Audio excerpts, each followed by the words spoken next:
Рамазан айының бүгін соңғы күні. Ой буе республика күләмендә иман йортларында ифтарлар уздырылды. Түркия Республикасының Казандағы генераль консуллыгы тарафыннан Ярдәм мәчетендә үткәрелгән ифтар мәҗлесеннән хәбәрчебез Мөршидә Җиһан репортажы.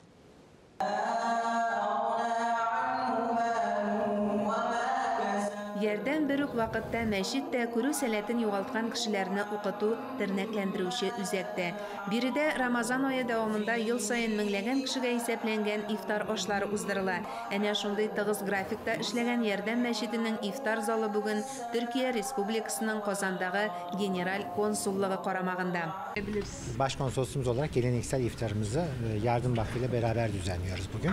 Казанга килгәч тә иң элек рәхмәт сүзен ирәндем. Шуңа күрә башта Ярдәм мәчетен имам хатибына ифтар үткәрергә мөмкинлек биргән өчен рәхмәт әйтәм.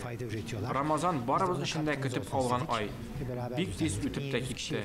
Һәр кемнең тоткан уразалары кабул булсын. Ифтар Угур Йылмаз өчен үз мәмләкәтендә гадәти күренеш, әмма Казанда да шулай ук булачагын ул һич тә уйламаган идем дип белдерде. Элеккеге консулларда Ярдәм мәчете белән даими элемтәдә булды.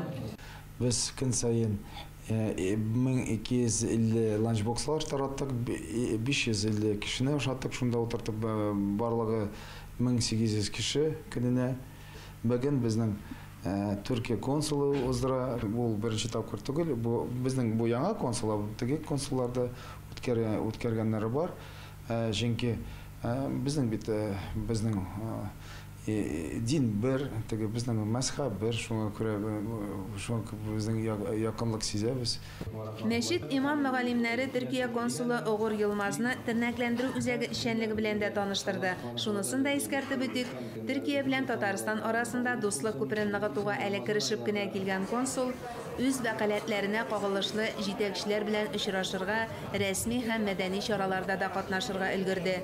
Мөршидә Җиһан, Дамир Мөхәммәтханов, Татарстан яңалыклары.